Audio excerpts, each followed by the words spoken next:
아멘. 할렐루야. 네, 오늘 여러분들과 함께 나눌 말씀은 잠시 우리가 골로새 이야기를 우리 나누다가 예수님의 말씀을 직접적으로 우리가 묵상해 본 적이 꽤 오래된 것 같아요. 그렇죠? 그래서 오늘은 예수님이 하시는 그 말씀을 함께 묵상해 보려고 합니다. 누가복음 13장이고요. 10절에서 21절까지의 말씀 함께 저랑 한 구절씩 한번 읽어보기를 원합니다.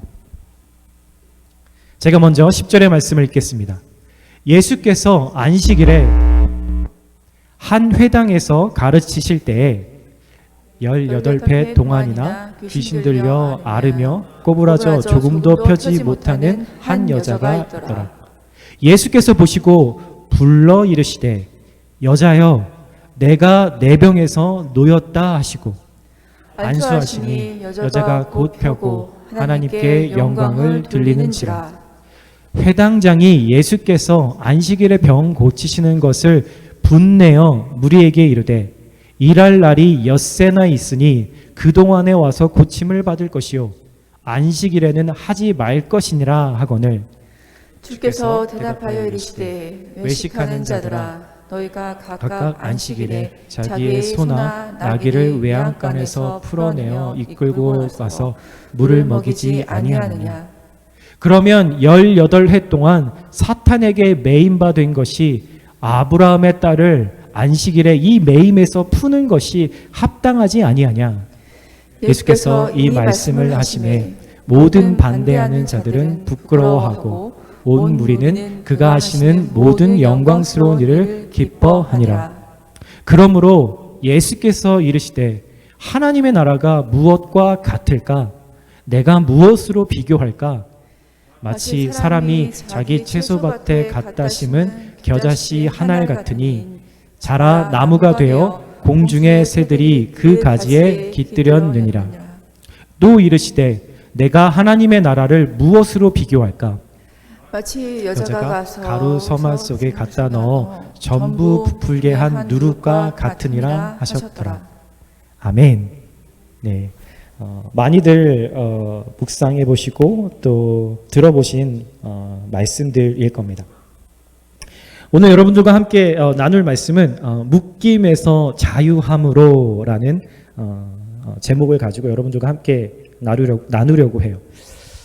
여러분, 우리가 지금 살고 있는 이 미국에서 아주 오래전에 아주 특이한 일이 하나 있었습니다. 여러분들에게 그 이야기를 먼저 나누면서 말씀을 들어가려고 합니다. 1829년, 예, 되게 오래전이죠. 거의 200년이 거의 가까이 되기 이전의 일입니다. 미국에서 이 땅에서 조지 윌슨이라는 한 남자가 있었는데요. 우체국에서 그 당시에 우체국에서 강도 행각을 벌이다가 강도죄로 그리고 살인죄로 체포된 일이 있었습니다. 그래서 그는 재판에 회부되어서 유죄가 입증되었고요. 결국 이 사람한테 교수형이라는 형이 언도되었습니다. 그리고 나서 이 주위의 친구들이 정말 좋은 친구들이 많았던 것 같아요. 주위의 친구들이 이 생명을 살리려고 어떻게든 탄원에 나섰고요. 다행히 앤드류 잭슨이라는 당시의 대통령으로부터 사면장을 얻게 되었습니다. 그런데 참 여기서부터 재미있는 좀 이해할 수 없는 일들이 진행이 됩니다. 자신이 사면이 되었다는 소식을 접한 이 윌슨이 그 사면을 받아들이지 않고 그냥 죽겠다고 고집하면서 이 사면을 거부한 일이 생긴 거죠. 그러자 이 사형을 집행하려던 담당 보안관은 아주 심각한 딜레마에 빠지게 되었습니다. 그래서 이 사건을 어떻게 처리해야 할지 다시 이 잭슨 대통령에게 다시 보고를 합니다. 이 보고를 받은 대통령은 얼마나 또 난감했겠어요. 당연히 사면을 해줬으면 그 사면을 받아들일 거라고, 그거는 뭐 당연한 일이죠. 그렇게 생각을 했는데 그렇게 되지 않으니까 아주 대통령이 난감해졌습니다. 그래서 이 대통령이 다시 연방 대법원으로 이 문제를 다시 올려보냅니다. 그러자 이 대법원의 장이었던 대법원장의 존 마샬이라는 사람이 다음과 같은 최종 판결을 내렸습니다. 실제로 그 슈프림 콜트에 가면은 이 케이스에 대한 히스토리가 딱 나오더라고요. 이 최종 판결이 나왔는데 뭐라고 나왔냐면, 사면은 그냥 한 장의 종이일 뿐이며 이 종이의 가치는 전적으로 관계된 사람의 수락 여부에 달려 있다. 사형 선고를 받은 자가 사면을 거절한 일은 아주 드문 일이지만 그가 거절했다면 이것은 결코 사면이 아니다 라고 그렇게 결론을 냈습니다. 그래서 너무나 안타깝게 조지 윌슨은 교수대에서 처형되고 말았습니다. 그에게 주어진 사면장은 불과 그 교수형이 처해지던 30m 떨어진 이 보안관의 책상에서 그냥 한 장의 종이로 무용지물로 있었던 거죠. 여러분, 이 조지 윌슨은요, 자신이 저지른 죄에 묶여서 그 죄를 용서받을 수 있는 그 사면을 거부했습니다. 그는 죄의 묶임에서 또 죽음에서 해방될 수 있는, 자유케 될 수 있는 길이 있었음에도 불구하고 그는 그 은혜를 거부했던 것이죠.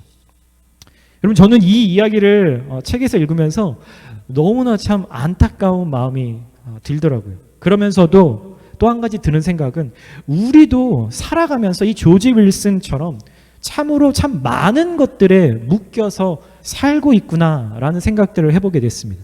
때로는 예수님이 우리의 죄를 사하셨다라는 그 말씀을, 그 진리를 우리가 믿지 못하고 계속해서 죄인의 마음으로 예수 그리스도가 우리의 죄를 담당하셨다라는 것들을 알지만 우리가 여전히 죄인의 마음으로 묶여서 거기서 헤어나지 못하는 그러한 삶을 살고 있을 때가 있다라는 생각을 해보게 된 거죠. 여러분, 그리고요, 우리는 여러분 이번 지난 한 주 어떻게 사셨나요? 또 그리고 어제도, 그리고 지금 오늘도 끊임없이 어떻게 보면 여러분들을 묶고 있는 그 묶임에서 해방되기 위해서, 그것을 갈망하면서, 그것을 꿈꾸면서 여러분 노력하고 계신 삶은 아닌가요? 여러분들은 뭔가에 묶여 있다고 생각하는 것들이 있지 않으세요?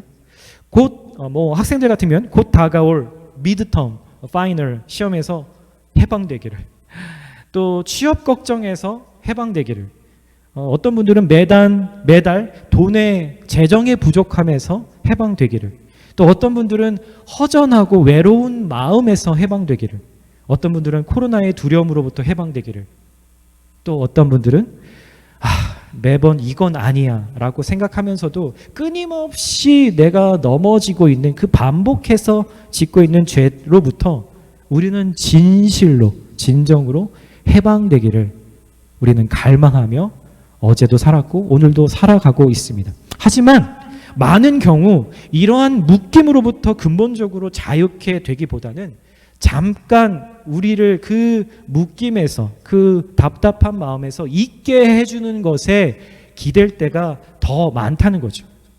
그런 게 뭐가 있을까요? 드라마도 있을 수 있고요, 게임 같은 것도 있을 수 있고요, 그리고 만난 것들을 먹거나 아니면 나에게 좋은 말을 해줄 수 있는 좋은 관계의 어떤 사람을 만나는 것으로 답답함을 달래보기도 하지만, 여전히 우리를 얽매고 있는 것들 때문에 또다시 언제나 그 고민에 빠지게 되고 만다는 거죠.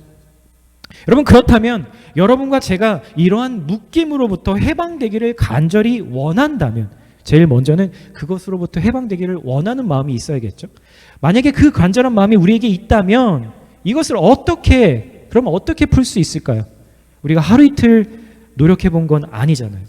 그리고 오늘 우리가 이야기했던 조지 윌슨처럼 우리 자신의 힘으로는 결코 해방될 수 없다라는 이 일을, 그렇다면 과연 누가 이 일을 해줄 수 있을까요? 오늘 이 질문에 예수님이 답하시는 것을 우리가 한번 들어보기를 원합니다.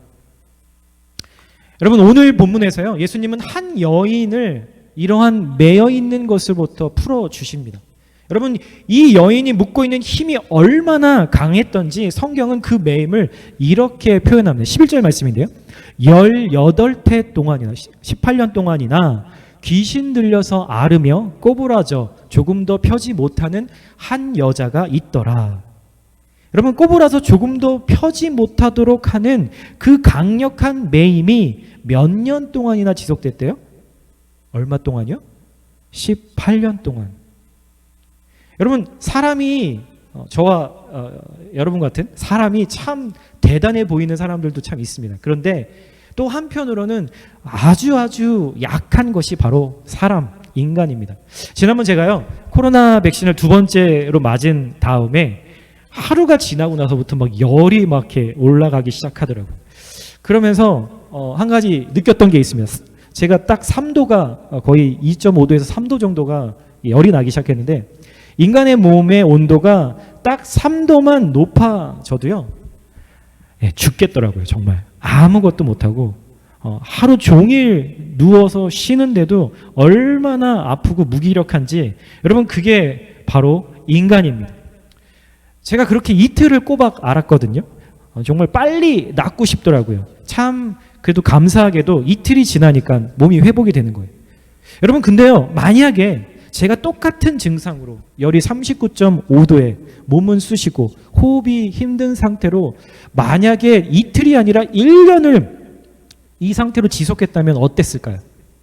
만약에 그렇게 누워서 5년을 지냈다면 제가 여러분 어땠을까요? 여러분 그렇게 18년이라는 시간이 흐른다면 그러면 여러분 어떨까요? 이제 약 먹고 이틀만 더 쉬면 나아질 거야. 이제 일어날 수 있어. 여러분 그렇게 기대할 수 있을까요? 그 소망 때문에 우리가 버틸 수 있을까요? 아니죠. 여러분 18년이라는 시간 동안 지속되면 기대감이라고는 전혀 찾아볼 수 없을 겁니다. 여러분 고통이 오랜 시간 동안 지속될 때 여러분 진짜 무서운 게 뭔지 아세요? 자연스럽게 소망이 없어진다는 거예요. 기대가 없어진다는 거예요. 여러분 그런 의미에서 우리의 신앙생활에 있어서도 진짜 무서운 게 뭔지 아세요? 여러분 예수를 믿는 일이 주님 앞에 예배 드리는 일이 기대가 없어지는 거예요. 어제가 오늘 같고 내일이 또 오늘 같을 거다라는 생각을 하는 거죠. 예수님을 믿는데 아무런 감격이 없는 거죠. 예배를 드리는데 아무런 감동이 없는 거예요. 여러분 이게 아무것도 아닌 것 같죠? 아닙니다. 이게 가장 무서운 일이라는 겁니다. 여러분 유대인이 주일이라고 여기는 날은 토요일입니다. 여기 오늘 이 본문에 토요일 안식일이라고 나오는데 이 안식일날 이 여인은 소망 없는 육신을 이끌고 지금 여러분처럼 이 예배당에 성전에 나와 있는 거예요. 여러분 이 여인의 마음이 어땠을까요? 예배에 대한 그리고 자신의 삶에 대한 진짜 변화가 있을 거라고 기대하고 나왔을까요? 이 여인이 어떤 마음으로 그 예배당에 나왔는 건 그것보다도 더 중요한 것은 여러분 이 여인이 오늘 저와 여러분처럼 주님 앞에 서 있다라는 것입니다. 여러분 지난주에 나누었던 사도 바울의 고백 중에 이 말씀 기억하실 거예요. 우리가 예수를 믿음으로 예수 안에 들어가게 되면 여러분 어떻게 된다고 했나요? 한번 읽어볼까요? 시작. 그런즉 누구든지 그리스도 안에 있으면 새로운 피조물이라 이전 것은 지나갔으니 보라 새 것이 되었도다. 아멘. 여러분 그걸 한번 생각해 보시겠어요? 사도 바울이요 이 말씀을 기록할 때 이런 감정으로 기록하진 않았을 것 같아요. 그런즉 누구든지 그리스도 안에 있으면 새로운 피조물이라. 아마 이렇게 기록하지 않았을 것 같아요. 여러분 사도 바울이 아마 이 말씀을 기록할 때는 그 마음 안에 엄청난 흥분을 가지고 이 말씀을 기록했을 거예요. 여러분 누구든지 그리스도 안에 있기만 하면 여러분 저와 여러분들은 새로운 피조물이 됩니다. 여러분 지나간 것은 다 잊어버리세요. 예수 그리스도 밖에 있던 것은 잊어버리세요. 예수 그리스도 안에 있으면 여러분들은 새 것이 될 겁니다. 여러분 보십시오. 여러분 경험하십시오. 믿어보십시오. 아마 이러한 느낌으로 이러한 감격으로 그렇게 고백했을 겁니다. 여러분 보라 새 것이 되었도다. 여기서 보라라는 말을 했죠. 왜 보라고 했을까요? 여러분 우리가 못 보니까요. 우리가 이 감격을 잘 못 누리니까 좀 보라는 거죠. 꼭 경험하라는 거죠. 누가 이렇게 새롭게 되는 은혜를 경험하게 된다고요?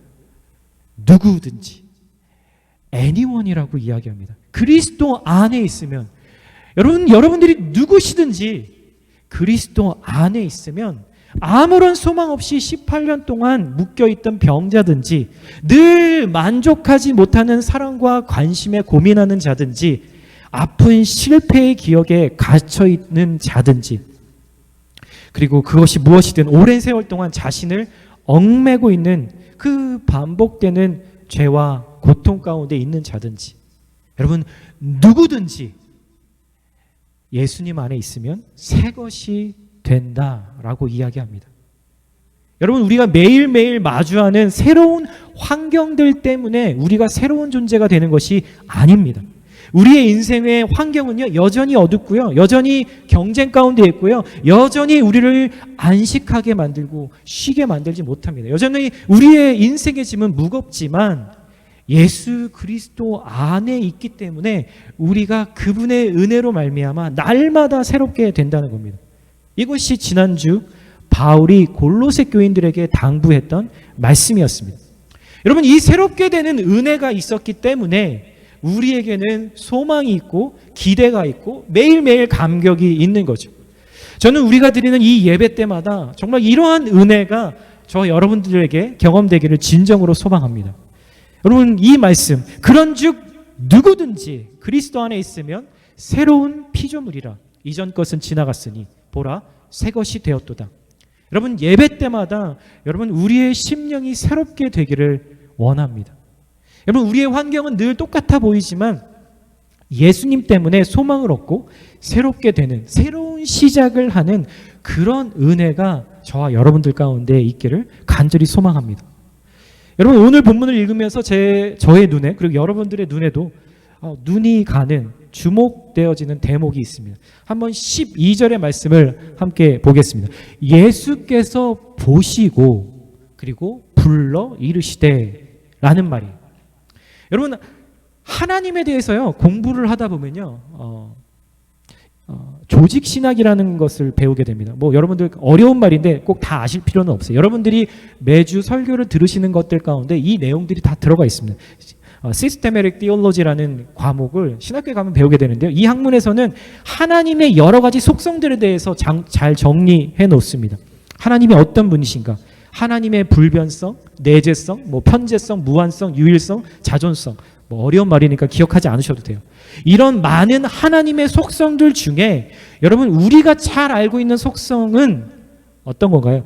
전지하시고 전능하신 하나님입니다. 전지라는 게 뭔가요? 모든 걸 다 알고 계신다는 거죠. 전능하신다는 거, Almighty Power를 갖고 계신다는 거죠. 모든 것을 아시고 모든 것을 하실 수 있는 하나님. 여러분 근데 혹시 이 둘 중에 여러분들 뭐가 더 마음에 가세요? 뭐가 더 그런 하나님의 손을 붙들고 싶으세요? 저는 예전에는요 전능하신 하나님의 속성에 더 마음이 끌려서 항상 그거를 묵상했던 적이 있었습니다. 사실 그 속성이 더 커 보였습니다. 그런데요 요즘에는 전지하신 하나님, 모든 것을 알고 계시는 하나님이라는 사실이 얼마나 은혜가 되는지 모릅니다. 제가 사역을 하면서요 형제 자매들과 이야기를 나누고 뭐 상담을 하고 같이 밥을 먹고 이야기를 하다 보면 신방을 가고 이야기를 하다 보면 그분들 안에 있는 속에 있는 이야기들을 들을 때가 있습니다. 이야기들을 들어보면 저도 마음이 아프고 속이 상할 때가 참 많아요. 어떨 때는 그 이야기를 듣는 것만으로도 참으로 마음이 힘들 때가 있습니다. 이 땅에서 깨끗하게 예수님을 믿는 사람으로 살아가는 것이 얼마나 힘든 일인가. 어떨 때는요 그것 때문에 저도 막 마음이 속상하고 무기력해질 때가 있습니다. 그런데 한 번은 그런 아픈 마음을 가지고 제가 기도를 하는데 이 하나님의 속성이 마음으로, 머릿속으로가 아니라 마음으로 깨달아지는 거예요. 전지하신 하나님, 우리의 모든 것을 아시는 하나님. 여러분 이게 깨달아지니까 제가 오히려 제 마음에 주님을 향한 걱정이 되더라고요. 아이고 주님, 예수님 정말 괜찮으세요? 저는 이만큼 알고도 이렇게 힘들어하는데 하나님은 다 알고 계시잖아요. 예수님 그 일에 대해서 다 알고 계시잖아요. 근데 예수님 괜찮으세요? 너무 힘드실 것 같아요, 예수님. 그제서야 하나님이 하나님의 이 전지하심이라는 게 얼마나 위대한 속성인지가 깨달아지더라고요. 여러분, 하나님이 여러분을 다 알고 계신대요. 예수님의 여러분들의 상황, 여러분들의 눈물, 여러분들의 상처, 여러분들의 걱정을 알고 계신대요. 대충 알고 계신 게 아니라 나보다도 더 자세히 구체적으로 잘 알고 계신대요. 여러분, 제가 이 구절에 눈이 간 이유는요, 예수께서 보시고 불러 이르시되 라는 이 구절 때문입니다. 여러분, 이 여자가 18년 된 나는 병자입니다 라고 네임택 달고 지금 이 성전에 앉아 있는 여인인가요? 아니죠. 여러분들 다 자신의 걱정과 고민이 뭔지 다 이렇게 종이에 써서 붙여갖고 여기에 오셨나요? 주님이 알아보시도록? 그런 거 아니잖아요. 근데 예수님은 보시면 아신다라는 거예요. 지난 18년 동안 어떤 고통에 있었는지, 어떤 아픔과 매임 가운데 있었는지 예수님이 보실 때는 그 내적인 영역들까지 보시더라는 거죠. 여러분, 오늘 예수님이요, 우리를 보실까요? 네, 보십니다. 여러분, 우리 가운데 너무 힘든 분이 오늘 계신다면 예수님께 굳이 다 그 상황을 다 설명하지 않으셔도 돼요.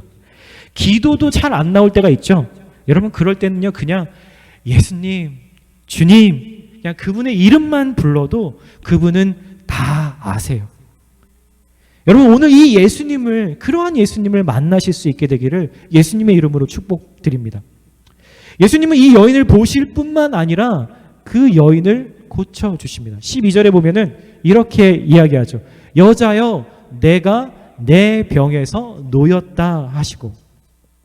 여러분, 재밌는 표현은요, 예수님께서 이 병을 고치실 때 이 병에서 놓였다라는 표현을 쓰고 있다는 겁니다. 이 병에서 치료됐다라는 것이 아니라 노임을 받았다라는 표현을 쓰고 있다는 거죠. 앞에서 읽었던 이 11절의 말씀이 표현하듯이 이 성경의 이 병의 원인, 이 여인의 병의 원인은 귀신의 매임으로 지금 성경은 보고 있는 겁니다. 그리고 예수님의 이 치유 사역을 이 매임에서 풀어내는 것으로 묘사하고 있는 거죠. 16절의 말씀을 같이 한번 볼게요. 그러면 18해 동안 사탄에게 매임받은 이 아브라함의 딸을, 믿음의 조상의 딸이라는 거죠. 이 아브라함의 딸, 이스라엘의 딸이라고 하는 겁니다. 안식일에, 주일에 이 매임에서 푸는 것이 합당하지 아니하냐. 여러분, 우리가 읽었던 이 한글 성경에는 수동태로 사단에게 매여진 바 된 이 아브라함의 딸이라고 기록되어 있지만, 사실 원어에서 보면 이 부분을 사단, 세이튼을 주어로 하고요, 데오라고 하는 그릭 동사를 사용하고 있습니다. 쉽게 말하면 사단이 아브라함의 딸을 묶고 있었다라는 의미죠. 이 데오라는 동사를 이 누가복음을 썼던 저자인 누가가 사도행전에서도 여러 번 사용하고 있어요. 이 사도행전 9장 2절에 보면은 바울 사도가 회심하기 전, 예수 그리스도의 구원을 받기 이전의 이야기가 나옵니다. 한번 제가 읽어볼게요. 다메섹 여러 회당에 가져갈 공문을 청하니 이는 만일 그 도를 따르는 사람을 만나면 남녀를 막론하고 결박하여 예루살렘으로 잡아오려 함이라. 예전에 이 말씀 제가 설명드렸던 적이 있죠. 지난주가 지지난주에. 여기서 결박하여라는 이 단어와 동일한 단어라는 겁니다. 이 여인이 묶여 있었던 단어가 결박되어 있는 이 단어의 뜻과 똑같은 단어라는 거죠. 여러분, 죄인이나 포로를 수송할 때 여러분 어떻게 묶나요? 팔과 이런 다리를 대충 헐겁게 묶나요? 아니죠. 도망가지 못하도록 안전히 꽉 조여서 맵니다. 그것이 바로 결박이라는 단어입니다. 사단이 오늘 이 여인을 이런 상태로 묶고 있었다라는 거죠. 여러분, 성경은요, 눈에 보이지 않지만 하나님을 대적하는 존재가 분명히 있다고 밝힙니다. 여러분, 그렇지만 두려워하지 마십시오. 여러분, 이런 사탄을 이야기를 하면 아마 공포 영화에서 여러분들이 보았던 그러한 존재를 생각할지 모르겠어요. 중요한 거는요, 예수 그리스도 안에 있는 자에게는 이것이 두려운 일이 아니라는 겁니다.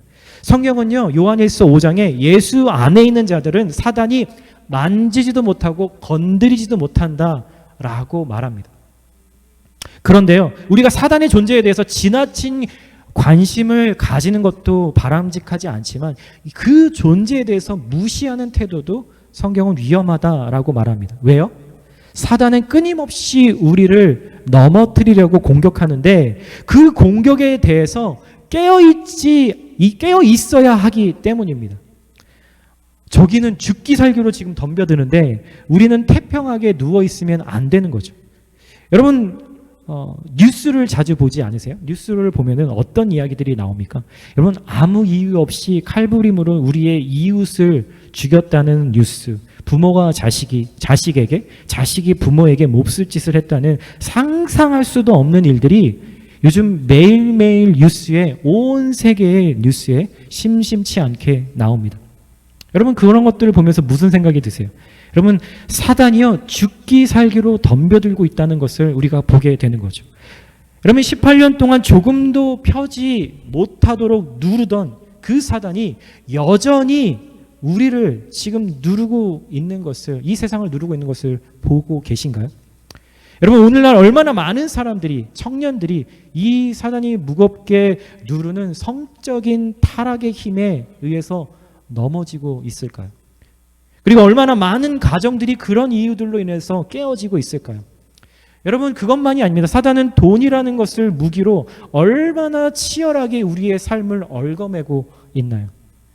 지금도 세상의 쾌락과 세상의 성공이라는 그럴듯한 유혹으로 우리를 짓누르는 사단의 힘이 실제로 존재한다는 거예요.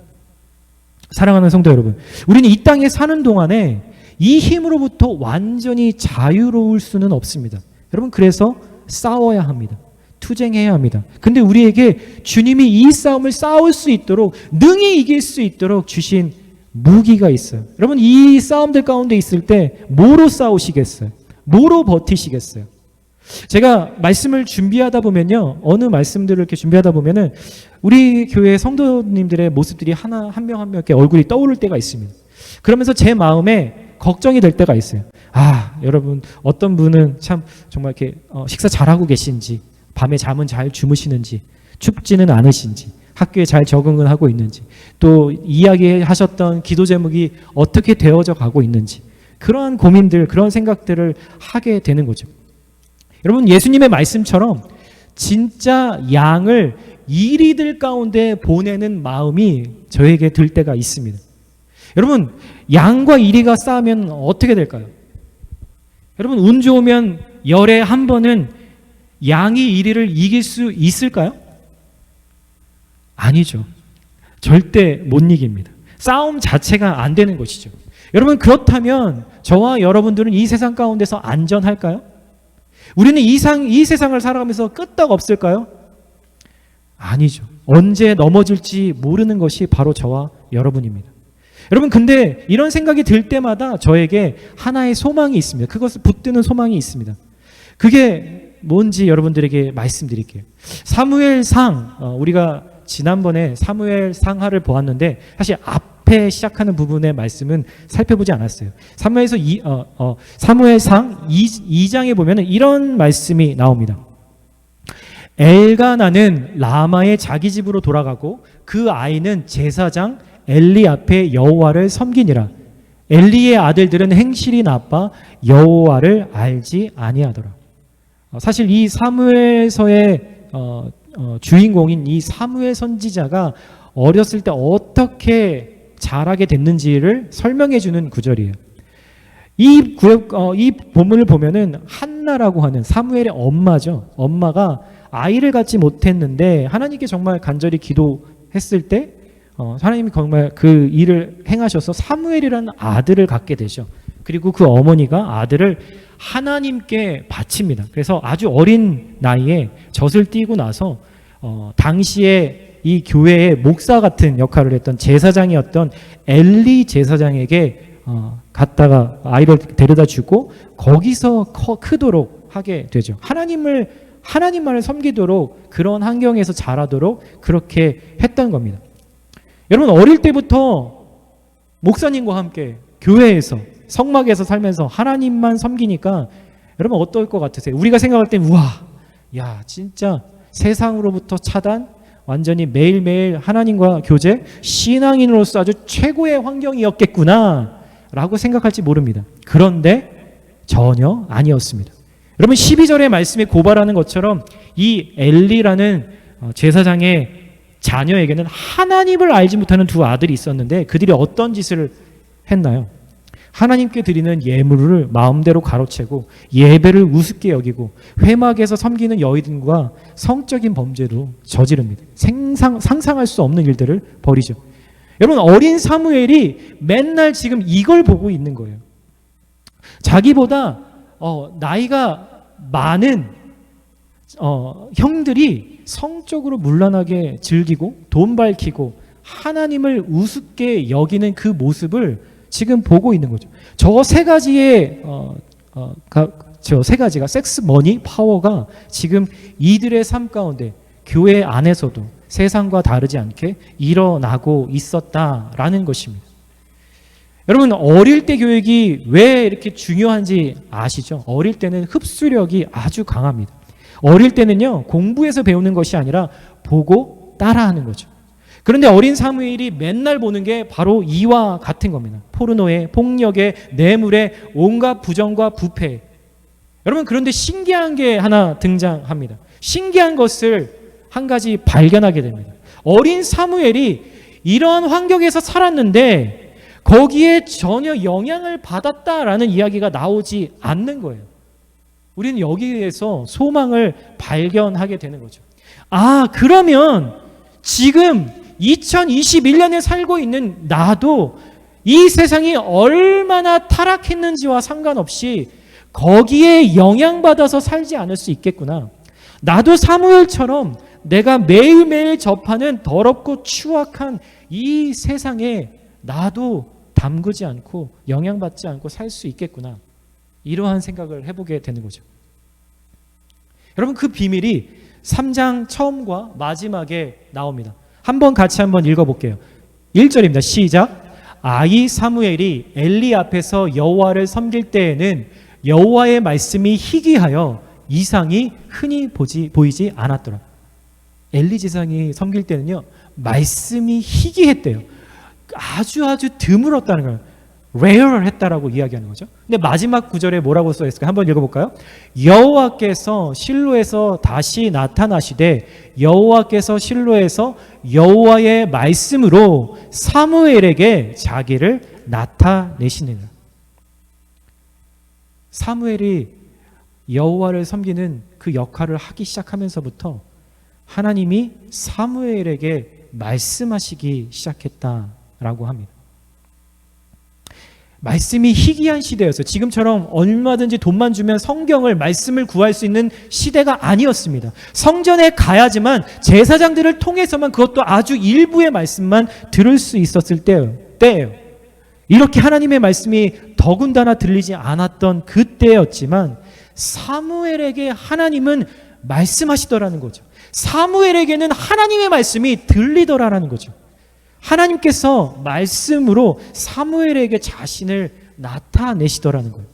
여러분 뭐가 사무엘을 지켰을까요? 뭐가 사무엘을 지금과 같은 더러운 세상의 문화에 물들지 않게 만들었을까요? 하나님의 말씀이라고 성경은 증언합니다. 한번 119편 시편인데요. 한번 같이 한번 읽어볼까요? 시작. 젊은이가 어떻게 해야 그 인생을 깨끗하게 살 수 있겠습니까? 주님의 말씀을 지키는 길, 그 길뿐입니다. 네, 세 번역의 말씀인데요. 그 길뿐입니다. 주님의 말씀을 지키는 길, 그 길뿐입니다. 여러분 오늘 이 여인이 무엇으로 사단을 누르는 이 결박으로부터 자유롭게 되었나요? 여자여 내가 내 병에서 놓였다라고 말씀하시는 예수님의 말씀이었습니다. 먼저 말씀으로 말씀하시고 그 다음에 기도를 하셨다고 이야기하죠. 예수님의 말씀이 이 여인을 묶임에서부터 자유케 하게 한 것이었습니다. 여러분 하나님의 말씀에는 능력이 있습니다.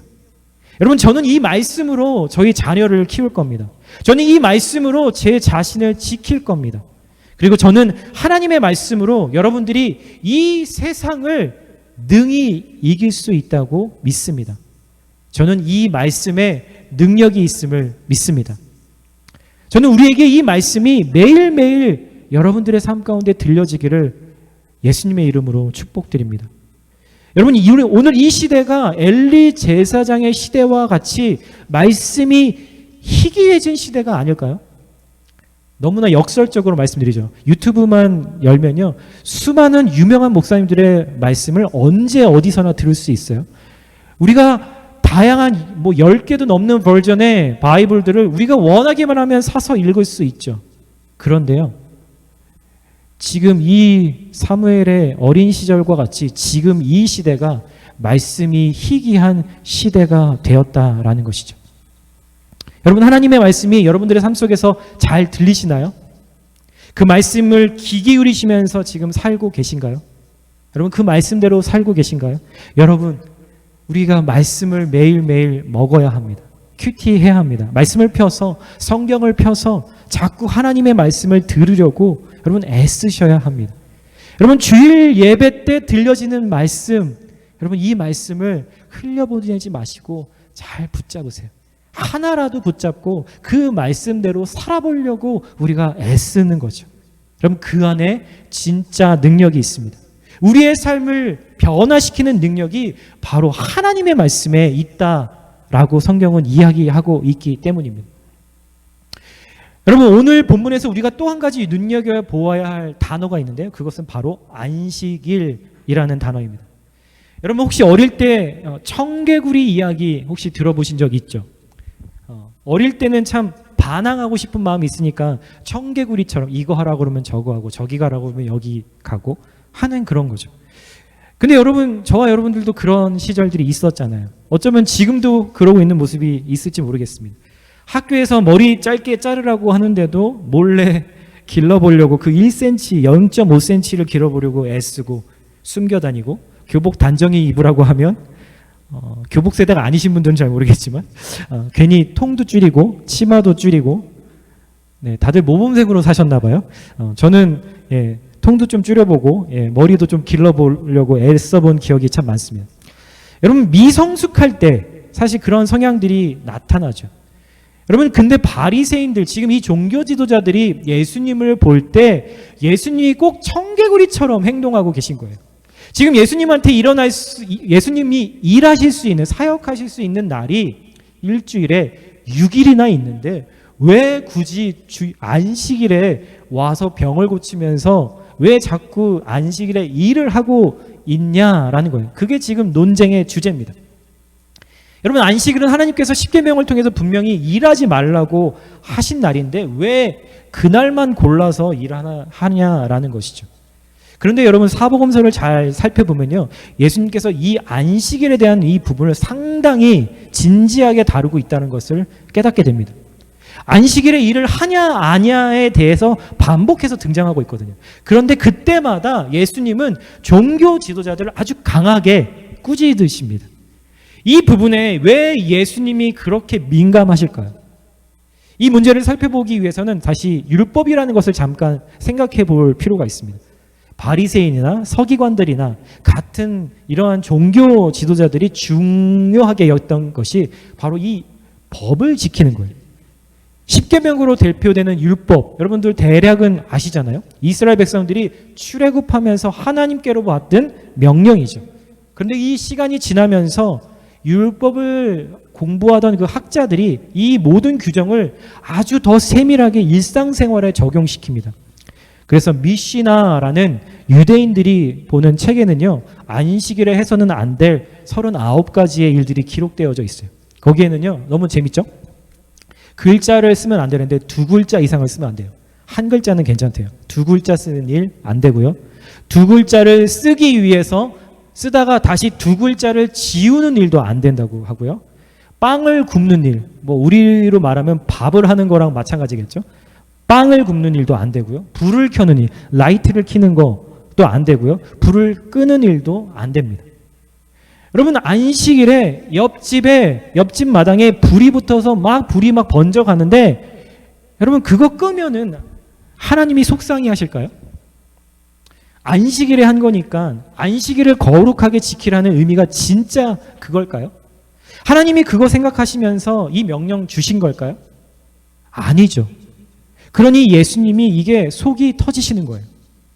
여러분, 율법이 나쁜 것이 아니라 율법주의가 나쁜 겁니다. 그것이 프라이어리티가 되고 그것이 모든 것의 목적이 되는 거죠. 여러분, 율법을 왜 하나님이 우리에게 주셨을까요? 마태복음 22장 37절에 예수님은 율법 정신에 대해서 이렇게 이야기하십니다. 율법학자가 예수님께 물어요. 율법 중에 어느 계명이 가장 큽니까? 이렇게 많은 율법이 있는데 뭐가 제일 최고입니까? 물어봤더니 예수님이 이렇게 말씀합니다. 함께 읽어볼까요? 시작. 예수께서 이르시되 내 마음을 다하고 목숨을 다하고 뜻을 다하여 주 너의 하나님을 사랑하라 하셨으니 이것이 크고 첫째 되는 계명이요 둘째도 그와 같으니 내 이웃을 내 자신과 같이 사랑하라 하셨으니 이 두 계명이 온 율법과 선지자의 강령이니라. 어려운 말씀인 것 같지만 심플합니다. 하나님을 사랑하고 우리의 친구들, 우리의 이웃을 사랑하라는 거죠. 여러분, 이웃을 사랑하면 이웃집에 불이 나면 그게 안식일이든 평일이든 불을 꺼주는 게 맞죠. 여러분, 사람 사랑하면 우리가 우리의 지체들을 사랑하면 18년 동안 지금 사단에 묶여 있는 이 사람을 풀어주는 게 맞겠죠. 여러분, 제가 한 번은 이 율법을 울타리라는 것을 비유해서 설명을 들은 적이 있습니다. 여러분, 울타리를 어디에다가 치나요? 여러분, 낭떠러지 같은 위험한 곳 혹은 뭐 위험한 물건, 이것을 넘어가면 위험해지는 그러한 곳에 쳐서 그 울타리를 벗어나지 못하도록 하는 겁니다. 마치 이와 같이요. 여러분, 울타리를 치는 목적이요, 묶어 놓으려고 하는 걸까요? 아니죠. 보호하려고 하는 겁니다. 그 울타리를 벗어나면 위험해지니까, 죽으니까 다치지 말라고 그 울타리를 쳐놓는 거죠. 여러분, 하나님이 주신 말씀, 하나님이 주신 이 계명은 마치 울타리와 같은 거라는 겁니다. 나 외에 다른 신을 섬기지 말라. 왜요? 여러분, 다른 신을 믿으면 그 울타리에 넘어가면 내 영혼이 죽기 때문이에요. 왜 간음하지 말라고 해요? 그 울타리를 벗어나면 우리의 영혼이, 우리의 육체가 망해요. 당장은 좋을지 모르지만 우리의 몸과 영혼이 다치고 상처를 받게 되는 거죠. 우리의 마음이 비참해지는 거죠. 율법은 우리를 보호하고 지켜주는 울타리와 같은 기능을 가지고 있는 겁니다. 근데 이 율법을 가지고 바리새인들이 지금 뭐 하고 있어요? 자꾸 묶어요. 자꾸 얽어매요. 예수님은 지금 뭐 하고 계신가요? 예수님은 계속 풀고 있는 거죠. 묶여 있는 것을 자꾸 자유케 해주고 계신 겁니다. 반대로 일하고 계신 거죠. 바리새인들이 볼 때는 예수님이 청개구리처럼 자꾸 안식일에 일하고 있는 이유를 여러분들 이해하시겠죠. 예수님이 뭘 보여주고 싶으셨을까요? 이 말씀의 근본 정신, 이 율법의 근본 정신을 기억하라는 겁니다. 율법은 우리를 보호하는 거지 묶는 게 아니라는 것이죠. 저는 오늘날 많은 크리스천들이, 저와 여러분 같은 크리스천들이 이러한 실수를 많이 하고 있다고 생각합니다.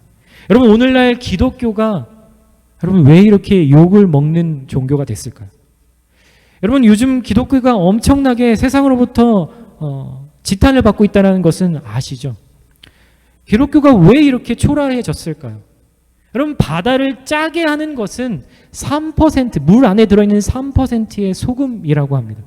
여러분, 예수님이 우리 보고 소금이라고 하셨잖아요. 지금 우리 크리스천의 인구의 비율이 3%는 넘잖아요. 크리스천의 비율이 왜 그런데 이 세상은 변하지 않을까요? 기독교가 왜 이렇게 무기력해졌을까요? 우리가 꼭 어찌 보면 바리새인들처럼 이렇게 신앙생활하고 있는 건 아닐까요? 신앙과 세상에서의 삶을 분리해버리고 말씀 그 자체의 의미를 생각하기보다는 그것을 지키고 안 지키고를 다른 사람들을 판단하는 것들이죠. 우리가 진짜 목적은 잃어버리고 껍데기만 가지고 신앙생활을 하고 있지는 않을까요? 경건의 능력은 하나도 없이 경건의 모양만 가지고 이 땅을 살아가게 되면 이렇게 초라해지는 것입니다. 하나님은 저와 여러분들이 크리스천이 아니라 속이 꽉 차 있는 진짜 크리스천이 되기를 원하십니다. 아멘이신가요? 여러분 하나님 사랑하세요? 아멘. 얼마나 사랑하세요? 얼마만큼 사랑하세요? 주일 예배에 안 빠질 정도로 사랑하시나요? 그것은 아니겠죠. 율법의 정신은요, 마음을 다하고 목숨을 다하고 뜻을 다해서 하나님을 사랑하라는 것입니다. 그러면 경건의 능력이 나타난다라는 거죠. 여러분, 여러분들 옆에 계신 분 한번 쳐다보시겠어요? 한번 바라보시겠어요? 예, 사랑하세요? 여러분, 옆에 분을 보시니까 이 말씀을 들으니까 괜찮으세요? 네, 이렇게 사랑을 표현해 주시는 너무 네, 귀여운 우리 권사님 축복합니다. 율법의 정신이 뭐라고요? 내 몸과 같이 내 옆에 있는 사람도 사랑하라는 거죠. 내 몸과 같이. 여러분, 우리가 이거 없이는 신앙생활 할 수 없는 겁니다. 이 정신을 잃어버리고 우리가 헌금하고 주일에 안 빠지고 어떠한 일에 섬김을 해도 소용이 없다라는 거죠. 우리가 하나님을 사랑하는 마음, 사람 사랑하는 마음을 가지고 하나님이 주신 일들을 잘 감당할 때 주님이 우리에게 칭찬하실 겁니다. 저는 칼라마주 한인교회가 그러한 공동체가 될 것이라고 기도하고 믿고 소망합니다. 여러분, 마지막으로 예수님께서 이 안식일의 논쟁 후에 아주 중요한 말씀을 하나 하세요. 마치 떨어져 있는 말씀인 것 같은 말씀일지 모르겠지만 18절을 한번 읽어보도록 하겠습니다. 네. 함께 읽어볼까요? 시작. 그러므로 예수께서 이르시되 하나님의 나라가 무엇과 같을까? 내가 무엇으로 비교할까? 여러분, 우리가 마지막으로 눈여겨볼 단어는요, 그러므로라고 하는 단어입니다. 여러분, 그러므로라는 단어는요, 앞에 했던 이야기를 요약하면서 쓰는 접속사죠. 다시 말해서 오늘 이 묶여 있었던 이 여인을 푸는 예수님의 사역이 과연 무엇을 보여주고 싶으셨는지에 대한 이야기를 이곳에서 이 문장에서 이야기를 하고 있다는 거예요. 여러분, 무엇과 관련이 있다는 건가요? 그러므로 가라사대 때 하나님의 나라가 무엇과 같을까? 지금 이 여인을 풀어주셨던 사역이 바로 하나님의 나라가 어떠한 곳인지를 말씀해 주시려고 하셨다라는 것이죠. 여러분, 누가복음 4장에 보면요, 예수님이 자신의 사역을 이사야 선지자의 예언을 통해서 이렇게 말씀을 하십니다. 제가 한번 읽어볼게요. 예수님의 사역은 이거예요. 주의 성령이 내게 임하셨으니 이는 가난한 자들에게 복음을 전하게 하시려고 내게 기름을 부으시고 나를 보내사 포로된 자에게 자유를, 눈먼 자에게 다시 보게 함을 전파하며 눌린 자를 자유롭게 하고. 여러분, 예수님의 사역이 뭐라고요? 포로된 자에게 자유를 주고요, 눌린 자에게 자유케 하는, 그것이 바로 예수님의 사역이다라고 하는 거죠. 예수님이 이 이사야서의 예언을 읽으시고는 그렇게 말씀하십니다. 이에 예수께서 저희에게, 그들에게 말씀하시되 이 글이 오늘 너희 귀에 응하였다. 여러분, 무슨 말인가요? 지금 너희들의 눈앞에서 이 일이 일어나고 있다라는 거예요. 지금 여러분들과 저의 눈앞에서, 믿음의 눈앞에서 이 일이 일어나고 있다라는 거예요. 예수님이 이 땅에 오심으로 이 일이 실제적으로 성취되고 있다라는 거죠. 지금 저와 여러분들이 이 일을 보고 듣고 체험하고 있다라는 거예요. 여러분, 예수님은 하나님의 나라를 두 가지에 비유하셨어요. 하나는 겨자씨고요, 하나는 누룩입니다. 이 두 가지의 공통점이 뭔가요? 너무너무 작다라는 겁니다. 저 손에 있는 저 씨, 까만 씨가 보이시나요? 저게 바로 겨자씨라고 합니다. 그 저 뒤에 보이는 저 나무가 그게 겨자나무입니다. 여러분, 씨는 너무너무나 작아요. 우리 손톱에 아주 손톱보다도 너무나 작은 그 씨가 자라면 저러한 큰 나무가 되고 있다는 거죠. 여러분, 이 씨가 여러분들 안에 있습니까? 여러분, 잘 보이세요? 여러분, 예수님을 믿었더니 이 세상은 온데간데 사라지고 하나님의 나라가 마치 SF 영화의 유토피아처럼 내 앞에 와 있던가요? 여러분, 그렇지 않습니다. 우리는 세상을 살아가면서 계속해서 이 씨를 가지고 품고 하나님의 나라를 더 성장시키고 성숙해 가는 것들을 경험하게 되는 거죠. 마치 하나님 보시기에는 아무것도 할 수 없을 것 같은 저와 여러분 같은 그러한 사람, 저렇게 아주 작은 보잘것없는 씨와 같은 믿음을 통해서 하나님은 하나님의 나라를 완성해 가고 계신다는 이 두 가지 공통점의 하나는요, 또 하나는 큰 나무가 되더라라는 겁니다. 그 적은 누룩이 전부를 부풀게 만드는 거죠. 죽은 것 같죠. 이 씨가 없는 것 같죠. 근데 살아있네라고 지금 말씀하고 있는 겁니다. 죽은 것 같은데 그게 살아서 역사하고 있다라는 거죠. 변화시키더라는 거죠. 뭐가요?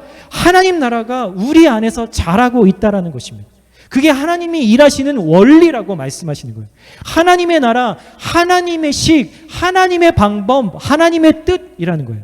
그러면 하나님도 우리를 그렇게 다루실 겁니다. 너무 작아서, 그리고 시간이 더디 가더라도 하나님의 말씀은 반드시 저와 여러분들 안에 하나님의 나라를 만들어가고 계심을 믿어야 하는 것입니다. 저는 오늘 예배 가운데 이 소망이, 이 기대가 회복되기를 소망합니다. 여러분, 하나님이 지금 저와 여러분들 가운데서 일하고 계신 거예요. 작은 겨자씨처럼 잘 안 보이는 것 같아도 여러분, 그 작아 보이는 하나님의 나라가 우리의 삶을 변화시킵니다. 그게 우리의 삶을 이끌어 가게 되는 거죠. 그게 작다고 자꾸 딴 거에 신경 쓰면 안 됩니다. 우리 안에서 일하시는 하나님, 우리를 바라보시고 우리의 모든 상황을 알고 계신 예수님, 그래서 묶여있는 우리를 푸시는 성령님, 여러분, 우리가 이것을 기대할 만 하잖아요. 그렇죠?